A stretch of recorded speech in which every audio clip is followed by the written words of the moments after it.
देखिए, हमले के बाद दुबई को न्यूयॉर्क बनाने के सपनों पर क्या यह बड़ा आघात हुआ है? दूसरा बड़ा सवाल कि सुरक्षा को लेकर के अमेरिका पर निर्भर होना दुबई पर भारी पड़ा है, कीमत चुकानी पड़ी है।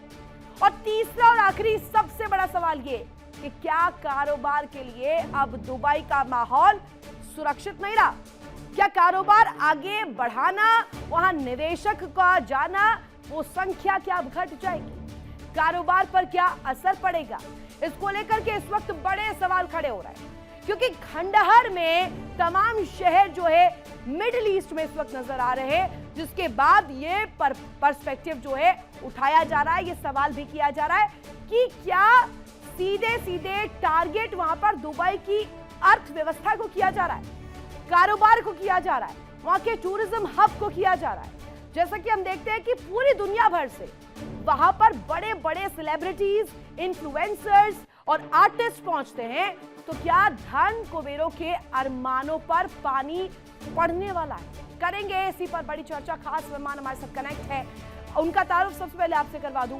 Major general Rajan Kochar, retired defence expert, colonel Dinesh Sharma, retired defence expert, साथ ही साथ सैयद अली अदनान रिजवी, ईरान एक्सपर्ट हमारे साथ कनेक्ट है, Huda Zariwala, middle east expert हमारे साथ कनेक्ट है, और साथ ही महेंद्र सिंह, फॉरेन एक्सपर्ट हमारे साथ कनेक्ट है।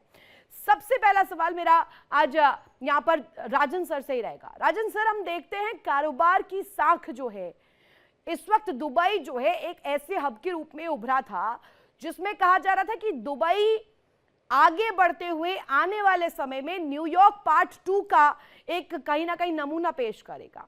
लेकिन इस वक्त जो मिडिल ईस्ट में संग्राम जारी है, क्या यह माना जाए कि यूएई को यूएस का साथ देना, उसके सैन्य अड्डों की मेजबानी करना महंगा पड़ गया? धन्यवाद ऋतु जी। आई थिंक मैं आपसे एग्री करता हूं कि यूएई को अभी इसको महंगा पड़ रहा है, बिकॉज एक बहुत सेफ एरिया माना जाता है यूएई। और ये अगर आप उसकी फॉरेन पॉलिसी भी देखें इस यूएई की, और उसके रिलेशंस भी देखें अपने गल्फ कंट्रीज में, तो सबके साथ अच्छे रिलेशंस हैं। As a matter of fact Iran के साथ भी अच्छे रिलेशंस इसको माने जाते हैं। और हाल ही में यूएई और सऊदी अरेबिया के बीच में प्रॉब्लम्स आई थी। आप जानते हैं यमन में जो इसको हौतीस के अगेंस्ट ये चीज़ कैंपेन जो लॉन्च हो रहा था, तो उसको वहाँ पे हमने देखा कि यूएई और सऊदी अरेबिया के बीच में प्रॉब्लम्स आई थी। बट ये अपार्ट फ्रॉम दैट, अगर हम इसको एनालाइज और इसका समीकरण करें, तो यूएई एक कमर्शियल हब माना जाता है, और उसका जो इंटरनेशनल एयरपोर्ट है वो एक मेजर ट्रांजिट हब है। आपको अगर ये अमेरिका जाना है, यूरोप जाना है, तो आपको उसको वहाँ से आपको होके जाना पड़ता है। और आई थिंक आने वाले वक्त में इस इंसिडेंट के बाद इसको यूएई ही नहीं, बाकी जितने भी गल्फ कंट्रीज हैं उनकी एक सोच बदलने वाली है। अब जिस तरीके से अटैक्स आप इसको देख रहे हैं, आपके चैनल भी इसको दिखा रहा था कि वेब डाटा सेंटर्स जो आपके जो अमेज़न वेब सर्विसेज के डाटा सेंटर्स हैं, उनके ऊपर अटैक हुआ है। ठीक है, एक ओपनिंग कमेंट में जा रही हूँ।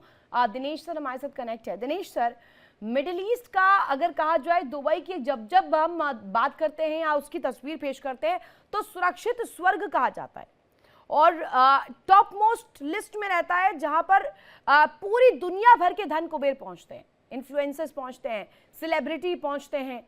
लेकिन क्या वो सपना अब टूटने वाला है? क्या वो इमेज पूरी तरीके से अब टूटने वाली है? क्योंकि वहां पर जिस तरीके से मिसाइल और बमों की वर्षा ईरान द्वारा की जा रही है, इतना तो स्पष्ट हो गया है कि आने वाले समय में ये ठंडे इरादे नहीं पड़ने वाले ईरान के। मैडम देखिए, थोड़ा सा आप इतिहास में चले जाइए कि जिस समय यूएई को स्वतंत्रता मिली थी, तभी से ईरान और यूएई के बीच में कुछ जमीन के इलाके का जो है आपस के अंदर झगड़ा है। ये तो एक दूसरा कारण ये है कि यूएई ने जो है इजराइल को मान्यता दे रखी है। तीसरा कारण जो है, यूएई ने जो है अपने यहाँ पे अमेरिका को बेसिस दे रखे हैं, जहां से कि अमेरिका जो है वो ईरान के ऊपर फायर कर रहा है। अब आपका सवाल था कि यस, किसी भी जगह के ऊपर अगर इस प्रकार का हमला हो जाता तो एक प्रकार का जो मिथ बना हुआ है उस इलाके के बारे में, वो लोगों का सपना टूट जाता है। अभी तक लोग समझते थे कि दुबई जो है सबसे बड़ा टूरिस्ट हब है, इकोनॉमिक हब है पूरे वर्ल्ड का, सिंगापुर की तरह। तो यहाँ पे बड़ा सेफ होगा इन्वेस्टमेंट करना, अपनी कंपनीज ने अपने ऑफिसेज खोलना। लेकिन ये मिडिल ईस्ट की वॉर के दौरान जो है वो मिथ एक प्रकार से खत्म हो गया, और ये लोगों की समझ में आ गया है हम्म। कि मिडिल ईस्ट के अंदर, जब उस इलाके के अंदर कोई भी ऐसा प्लेस नहीं है जो कि सेफ है। तो यस, लोगों की सोच बदली होगी।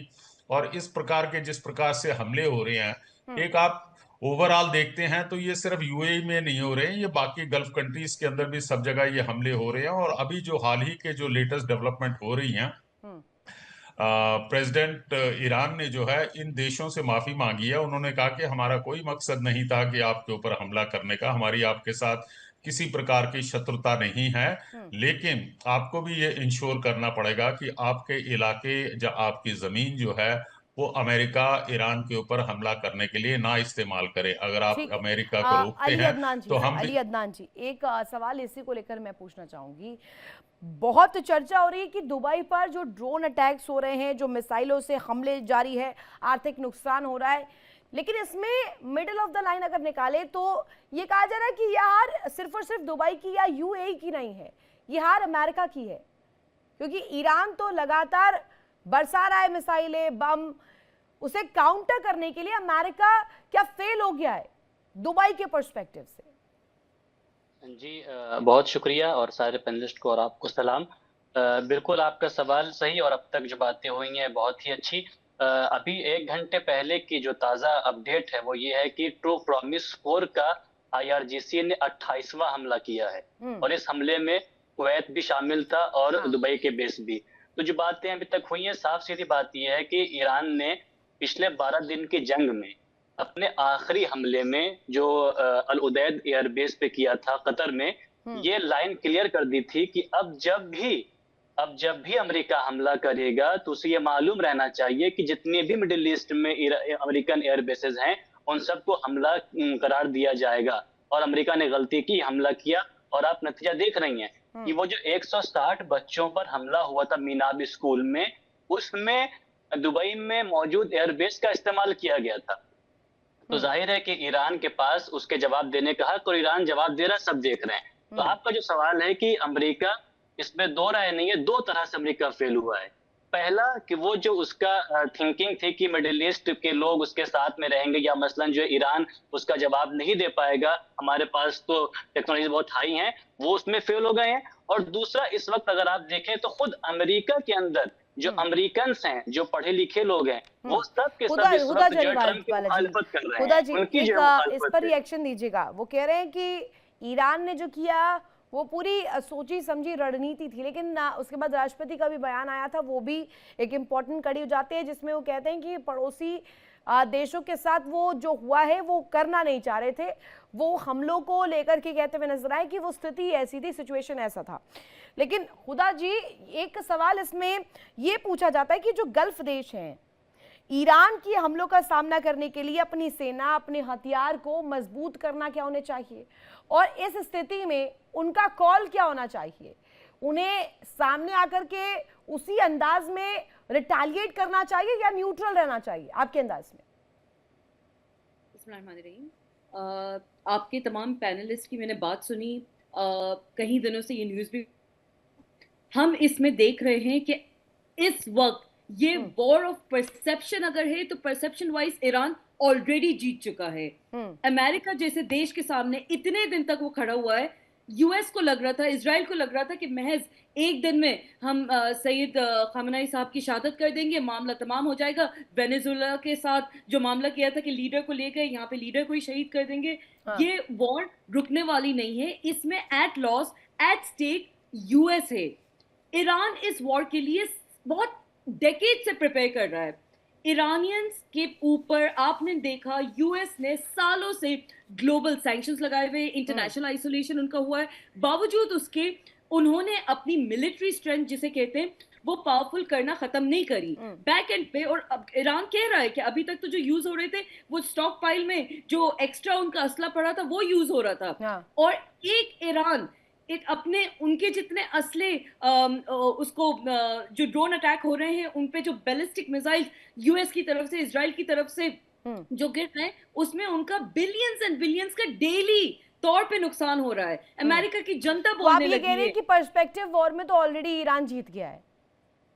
तक मिडिल ईस्ट का सवाल है तो देखिए इनको लग रहा था कि शिया सुन्नियों को ये लड़वा देंगे और सारे के सारे सुन्नी ममालिक एक ईरान बेचारा शिया मुल्क है उसके ऊपर भारी पड़ जाएंगे। मैं तो सुन्नी मसलक से हूँ, मैं अपने शिया भाइयों के साथ पहले भी खड़ी थी और ताउम्र खड़ी रहूंगी। मेरे जैसे करोड़ों करोड़ों ऐसे सुन्नी है जो अपने शिया भाइयों के लिए खड़े हैं बिकॉज ये लड़ाई धार्मिक नहीं, एक सवाल इसको लेकर ये भी उठता है कि क्या ये लड़ाई सच में धार्मिक लड़ाई है, एक रिलीजियस प्रैक्टिस को लेकर के है, या सीधे तौर पर अभी जैसे कि तस्वीर यहाँ पर डोनाल्ड ट्रंप रख रहे हैं वो है? आप क्या मान रही हो हुदा जी? क्या सॉरी प्लीज ये धार्मिक लड़ाई मान रही हैं आप, शिया और सुन्नी वाली जिसको लेकर के चर्चा चल रही है? चाह रहा था इसको अमेरिका चाह रहा था कि सारे जितने सुन्नी मिडिल ईस्ट में मुल्क है एक बहरीन को छोड़ के जिसमें लीडरशिप सुन्नी है, लोग शिया हैं एसेंशियली, लेकिन अदरवाइज पूरे सुन्नी पॉपुलेटेड मुल्क हैं आसपास के, उसमें अमेरिका सोच रहा था कि ईरान को सब आइसोलेट कर देंगे, मिडिल ईस्ट में कोई साथ नहीं देगा। ऐसा नहीं हुआ है। इनफैक्ट ईरान की कोई ऐसी कड़ी टिप्पणी भी किसी मिडिल ईस्ट मुल्क ने एज सच नहीं करी। शुरू में इक्का दुक्का कोई बयान आए होंगे बट उसके बाद ईरान के ही साथ सारी बहुत इंपॉर्टेंट पॉइंट आप हाईलाइट कर रही हैं। एक सवाल इसी को लेकर के, मेरे एक और खास मेहमान मेरे साथ कनेक्ट है, महेंद्र सिंह, फॉरेन एक्सपर्ट है। आपके चश्मे से समझना चाहेंगे महेंद्र जी, हम जब समझते हैं ईरान की स्थिति को, इजराइल की स्थिति को और अमेरिका की स्थिति को, दो देश साथ में मिलकर अटैक करते हैं एक देश पर, लेकिन ईरान का काउंटर जो होता है वो काउंटर होता है दुबई पर। ये इंपॉर्टेंस दिखाता है ना दुबई की, कि दुबई की अर्थव्यवस्था को टारगेट इसलिए किया जा रहा है कि वो अगला न्यूयॉर्क ना बन जाए। Is that what is going on Mahendra ji? नहीं, देखिए निश्चित रूप से, और सिर्फ दुबई नहीं, यूएई ही नहीं, जितने भी अमेरिका के सहयोगी देश हैं खाड़ी के क्षेत्र में, मिडिल ईस्ट में, सब पे ईरान हमला कर रहा है। ईरान की रणनीति है कि इन देशों के ऊपर दबाव बनाया जाए, कि ये देश अमेरिका के ऊपर दबाव बनाए और जिससे जो है इस युद्ध को किसी निष्कर्ष पे पहुंचाया जाए। वरना ये युद्ध अगर ऐसे चलता रहा तो ये अंतहीन होगा। और जिस प्रकार से पहले ही दिन टारगेटेड स्ट्राइक में ईरान के सुप्रीम लीडर के सहित ही तमाम जो शीर्ष नेतृत्व था उसको एलिमिनेट कर दिया, तो उसके बाद ईरान के लिए और खासकर जो इस्लामिक रिजीम है उसके लिए ये अस्तित्व की लड़ाई बन गई। और यही वजह है कि उन्होंने, इन देशों ने, चाहे यूएई हो, सऊदी अरेबिया हो, बहरीन हो, कतर हो, इन तमाम देशों में जहां पे अमेरिका के बेसेस हैं, जो अमेरिका के एलाई माने जाते हैं, जिनके नेतृत्व के बड़े बिजनेसेस हैं अमेरिका में, इन देशों के ऊपर ईरान ने हमला शुरू किया। और यही वजह है कि दुबई भी, अबू धाबी भी टारगेट में आया। ये यूएई को उम्मीद नहीं थी। अच्छा। और यूएई ने अब जाके स्टेट ऑफ वॉर डिक्लेयर किया है। एक सवाल दिनेश जी, जैसा कि अभी महेंद्र सर बता रहे हैं, और आपसे भी ये जानना चाहूंगी कि दुबई का एक जो इमेज दिखाई जाती है पूरी दुनिया भर में, वहां पर धन कुबेरों का जमावड़ा लगता है, एक बहुत बड़ा जत्था लगता है, सिर्फ और सिर्फ भारत या एडजॉइनिंग कंट्रीज से नहीं, पूरी दुनिया भर से वहां पर धन कुबेर पहुंचते हैं। अब ऐसे में इस सिचुएशन में तो वहां की प्रॉपर्टी मार्केट क्रैश हो रही है, टूरिज्म कहा जा रहा है खत्म होने की कगार पर है। तो ऐसे में क्या ये ईरान की सबसे बड़ी जीत है कि ज्यादा नुकसान नहीं हुआ लेकिन उससे पहले ही घुटनों पर ला दिया है? हुदा जी भी कुछ कहना चाह रही हैं इस पर? हाँ दिनेश जी पहले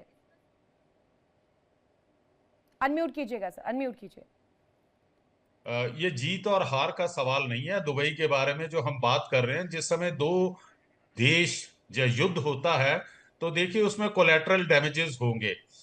और इस समय जो मेरा मानना है, जो मैं समझ सकता हूं, ईरान जो भी कर रहा वो सेल्फ डिफेंस का उसे अधिकार है। वो चाहे दुबई के ऊपर काउंटर रिटेलिएट कर रहा है या बाकी देशों के ऊपर कर रहा है। अच्छा। इनके प्रेसिडेंट साहब ने एक मतलब हिम्मत करके उन्होंने एक खुली स्टेटमेंट दिया, उन्होंने अपना दुख जाहिर किया है कि हम आप लोगों के ऊपर जो है नहीं हमला करना चाहते हैं, आप अमेरिकन्स को रोकिए, कि वो हमारे हुदा ऊपर जी हमला भी ना इस पे करे। कुछ राय रखना चाह रही थी। वो खुद भी पत्रकार है, उन्होंने एक लंबा एक्सपीरियंस इसमें रखा है। वो देखती हैं, ग्राउंड रियलिटीज को भी देख चुकी हैं। मिडिल ईस्ट को लेकर के उनकी जानकारी बहुत कहा जाए तो बहुत दुरुस्त है। उनसे जान लेते हैं। हुदा जी, आप इस मैटर पर क्या कहना चाहेंगी? दुबई का मार्केट जो है वो पूरी तरीके से कहा जाए तो क्रैश होने की कगार पर है। क्या ये विन विन सिचुएशन है ईरान के लिए? पहली बात तो ये कि दुबई में इतना ग्लोबल इन्वेस्टमेंट है कि उसकी मार्केट इतनी आसानी से क्रैश होगी नहीं। दूसरी बात ये, मैं मिडिल ईस्ट की बॉर्न एंड रेज्ड हूँ, मैं पूरी उम्र सऊदी अरेबिया रही हूँ। दुबई में मैंने काफी साल जॉब करी है। वहां पे हर धर्म के, हर कंट्री के लोग रहते हैं। ऑलमोस्ट 160 नेशनलिटीज के वहां पे लोग रहते हैं, both in Saudi Arabia, specially in Dubai. UAE में भी जो दुबई है वो फाइनेंशियल हब है और वो तमाम दुनिया के लोगों का जमावड़ा वहां पे होता है। सो दुबई को टारगेट करने का मकसद ईरान का पहली बात तो था नहीं। देखिए इंडिया डेली 24/7 अब आपकी स्मार्ट टीवी पर। इंडिया डेली मौजूद है सभी डिजिटल प्लेटफॉर्म पर लाइव और लगातार। इंडिया डेली 24/7 हर दिन राष्ट्र को समर्पित।